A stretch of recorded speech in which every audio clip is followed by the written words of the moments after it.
Scroll through social media on any given day and the algorithm will tell you that to be healthy, you need a 5 a.m. wake up, ice baths, charcoal drinks, and 3 different trackers. It's exhausting, expensive, and unnecessary. As a physician, I'm seeing a massive spike in wellness burnout. People are literally spiking their stress hormones just trying to figure out how to lower them. In medicine, we use a concept called a minimum effective dose, the amount of an intervention needed to get the maximum benefit with the least amount of friction. You don't need a 15-step checklist, a detox, or a pantry full of supplements. Here are the 3 simple science-backed habits that actually protect your metabolism, your energy, and your longevity. And honestly, habit number 3 is the one that holds it all together, yet is the one most people don't do. Let's start with movement.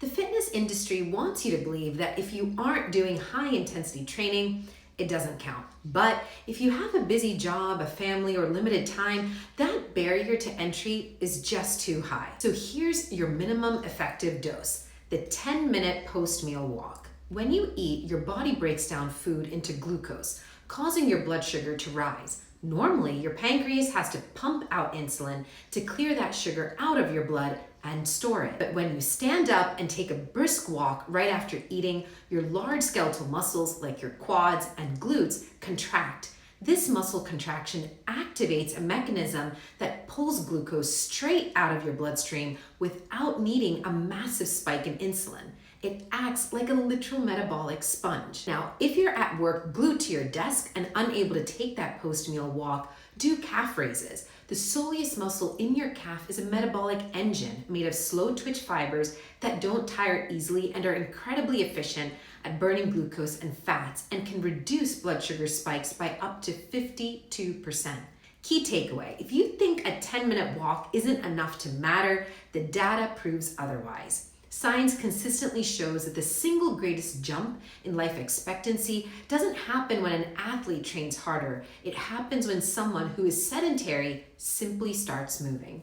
Going from 0 to daily movement provides a monumental drop in all-cause mortality. So don't overthink it. If busy at work, do calf raises at your desk, then after dinner, walk around your house or down the street. That's it. No treadmill, no gym. Habit number 2 focuses on nutrition. Most diets fail because they are built on subtraction. Take away carbs, take away fats, restrict calories. Your brain hates subtraction.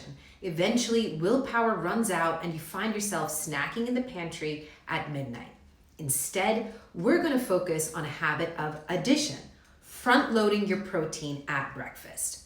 The goal here is simple. We want to get 25 to 30 grams of high-quality protein into your first meal of the day. Why?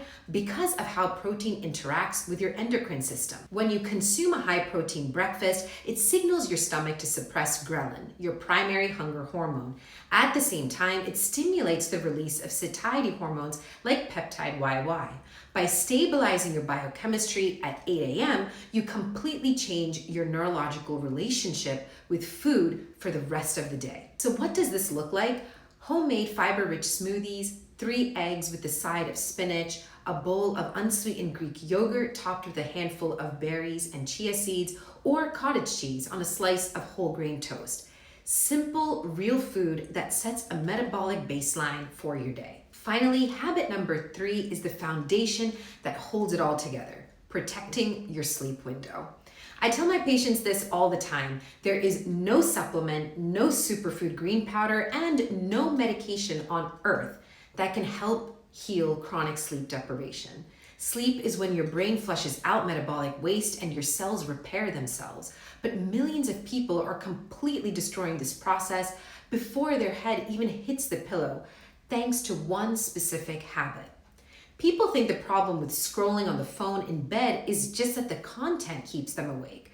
But there's much more to that. The photoreceptors in your eyes are incredibly sensitive to blue light wavelengths that are emitted by phones, TVs, and tablets. When that light hits your retina at 10 p.m., your brain gets confused and thinks it's midday. As a result, it aggressively suppresses the production of melatonin, the hormone your brain must secrete to initiate deep restorative sleep phases. You might still fall asleep out of sheer exhaustion, but your sleep architecture is fractured. You wake up unrefreshed, your cortisol is elevated, and your body craves simple sugars to compensate for the lack of energy all day. The minimalist fix: implement a 30-minute digital sunset. Ideally, you want 60 minutes, but let's start simpler at 30. 30 minutes before your target sleep time, plug your phone into a charger across the room. Switch to a physical book, try gratitude journaling, or listen to a guided meditation or calming music.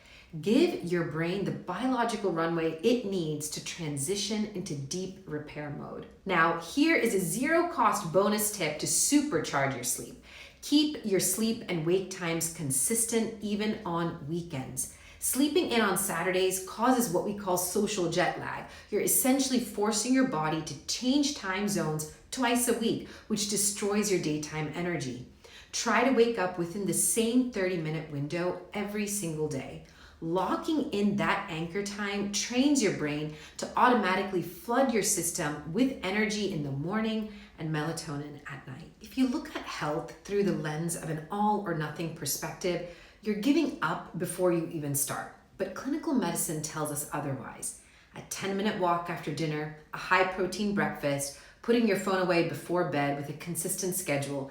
These 3 things require almost zero financial investment, very little time, and they create a massive cascade of positive physiological changes. Don't try to change your entire life by tomorrow morning. Pick just one of these 3 habits to commit to this week. Master the minimum effective dose first and let your body take care of the rest. If this simplified approach to health made sense to you, subscribe for more health content.